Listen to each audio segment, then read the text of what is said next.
Well, now I think without any further ado, let's go to our story. So, The Old Man and the Sea by Ernest Hemingway.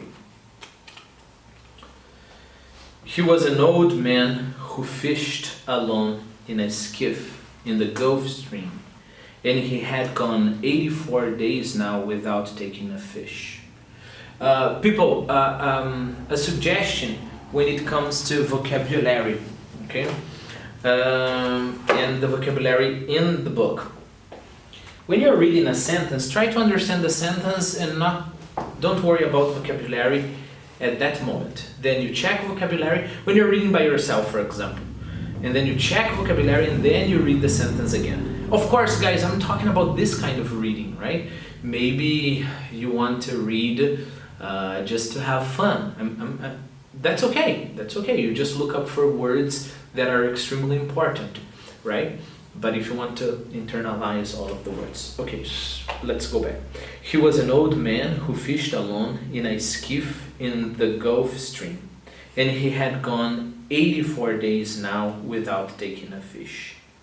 In the first 40 days, a boy had been with him, but after 40 days without a fish, the boy's parents had told him that the old man was now definitely and finally salao, which is the worst form of unlucky. And the boy had gone at their orders in another boat, which caught 3 good fish the first week. Observations here, you can see it, right, guys? This is a skiff, that kind of boat, right? So remember, he was alone in a skiff, okay? This, guys, is, let me see if I can make it bigger. Yes, I can. This is a gulf, right? I'll show you the picture of another gulf in a moment, but gulf is like this. You know, it's when the ocean is surrounded by land. Not a bay, okay? A bay is much smaller, right? But Gulf Stream is in a specific current. This one, okay? That, spreads here on the Gulf of Mexico and goes all the way to the north of Europe. Right? Salao is not a word in English, right? But the book itself tells us what it means. Literally speaking, it means salty, okay? But it means, of course, here a guy with no luck at all. After all, he was 84 days without taking a fish. Just one more thing, guys. Fish. Did you realize that another boat which caught 3 good fish? Why not fishes? Because the plural of fish is fish. By the way, guys, you should, if you have time, you should read a book called 1 Fish, 2 Fish, 3 Fish, Blue Fish, Red Fish. I think it's something like that, or I'm missing a number, something like that. But it's by Dr. Seuss, which is like the Monteiro Lobato there in the United States. He was a very respected author for kids. And if I'm not wrong, he even won the Nobel Prize, which is a great thing, right? Writing for kids. And his books are extremely cute. Extremely, extremely cute. And not just cute like, cute, silly. They're cute and they're beautiful, simple. And clean. Companhia das Letras has been releasing his book, so if you have kids. And the translation, I have to admit, is one of the best translations I've ever seen, because it's a very hard translation, it's full of rhymes, but the person, I think it's a woman, she's very, very, very good translating. And at the end of each book, there is the version in English as well, so it's great. Okay. It made the boy sad to see the old man coming each day with his skiff empty, and he always went down to help him carry either the coiled lines or the gaff and harpoon and the sail that was furled around the mast. Okay, here we have a lot of things, right?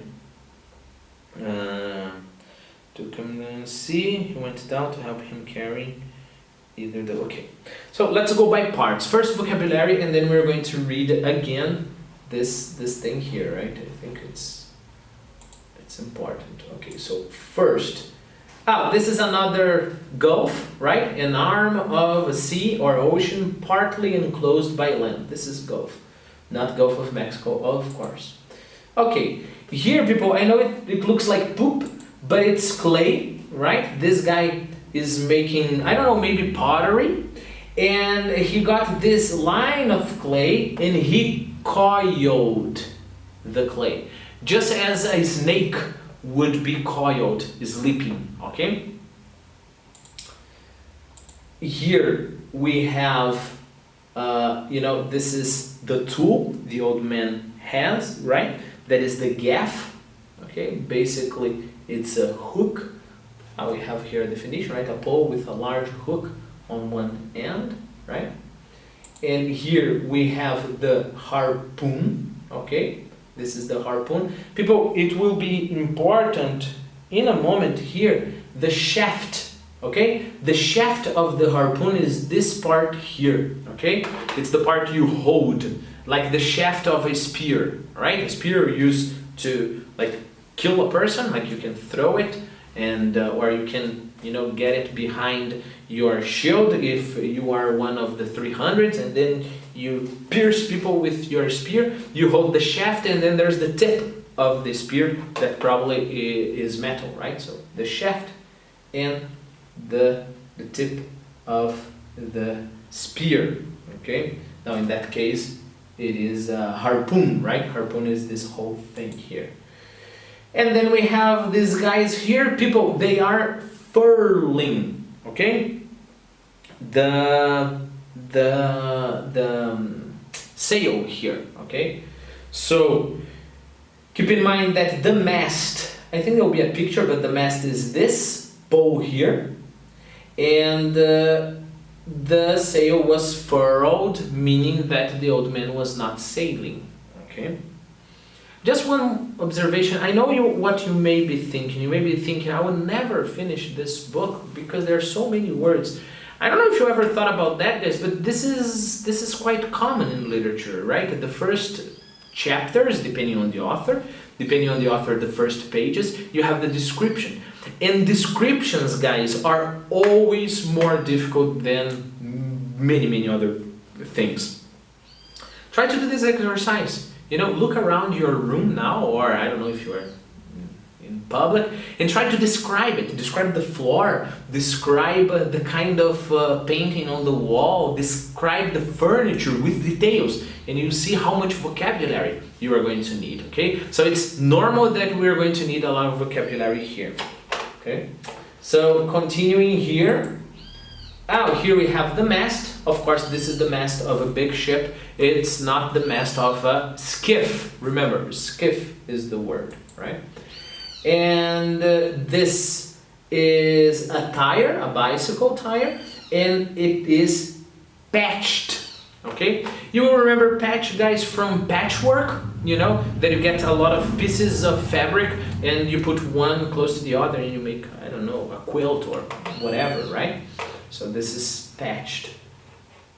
And remember, the sail in the book was patched, but patched with what? Patched with, take a look at your books, sack, right? I don't know if the book describes as sack. Yeah, sack. Flour sack. Remember, guys, flour is that thing we use to make a cake, the white thing, right? Even though the grain we call wheat, right? The white substance already processed, it is flour. As a matter of fact, when we want to say pão integral in English, we say wheat bread. And if we were to translate it, like it would be pão de trigo, and then it's so strange, right? Because pão de trigo is like any kind of bread. But no, we could have, because in English we have flour and wheat. Wheat is flour before it is processed, right? So it's pretty understandable that we say wheat bread. Okay, let me see if I have anything else here. No. So let's go again to this part. Let's try to recover all of those words, right? It made the boy sad to see the old man come in each day with his skiff empty, and he always went down to help him carry either the coiled lines or the gaff, the harpoon, the coiled lines, right? The coiled lines, or the gaff, the hook, or the harpoon and the sail that was furled. Like you can furl, by the way, guys, a flag as well. Furled around the mast. The sail was patched, like patchwork, right? With flour sacks. So it means that there were many holes. Many holes appeared throughout time, and the old man had to patch the sails with flour sacks. And furled, it looked like the flag of permanent defeat. The old man was thin and gaunt, with deep wrinkles in the back of his neck. The brown blotches of the benevolent skin cancer the sun brings from its reflection on the tropic sea were in his cheeks. Let's go by parts. I do have here. I decided to bring a dog because it's supposed to be strong, like this dog. It's a strong adjective. Gaunt, it's not just thin, right? It's thin like this, right? Thin and bony, starved looking, like this one here. So the old man was just like that, all right? I brought a lady with a lot of wrinkles because then you will surely remember what wrinkles are. But you can see them on my face as well, of course, much less quantity. I really hope that I have less wrinkles, but I have some here and just a little bit here, you know. But it's almost nothing you can even realize. Okay, so here we have a woman with lots of wrinkles. And here we have a blotch. Okay, so we have blotches on this leaf. Remember that you can have blotches of paint on a canvas. So it's not like dots, okay? It's not like small balls like in polka dot blouse. It's a blotch, you know. You don't have let's say a defined shape, okay? And then here we have some blotches from the sun. It's not so obvious to see, right? But you know that some people who have been in the sun for a long time, they have some blotches mainly on the cheek, okay? There will be a picture of cheek here. Yes, this woman is holding her cheek. Let me see. No, we are not there yet. So, reading one more time, let's try to internalize vocabulary. The old man was thin and gaunt, with deep wrinkles in the back of his neck. So, deep wrinkles in the back of his neck. The brown blotches of the benevolent skin cancer the sun brings from its reflection on the tropic sea were on his cheeks. The blotches ran well down the side of his face, and his hands had the deep... No, sorry guys. The blotches ran well down the side of his face, and his hands had the deep creased scars from handling heavy fish on the cords. People, we all have creases on our hand, you know. If you go to a gypsy, depending on the gypsy, they're going to tell you your future reading the creases of your hand. Like this one, here we have the creases on a baby's hand, I think, right? But keep in mind, guys, the creases the old man had on his hand, or his hands, are not like natural creases. They came because of wounds. He hurt himself, you know. So the scars were there. Okay, the creases were caused by the scars, right? Because of the heavy fish. They were as old as erosions in a fishless desert. Well, I think that's okay for this video. I think this video must be very long. I just want you guys to try to answer maybe in the commentaries there, right? Or I don't know, to me, you, my students. Why do you think the narrator compared the old man's scars to creases in a desert and not in any other place?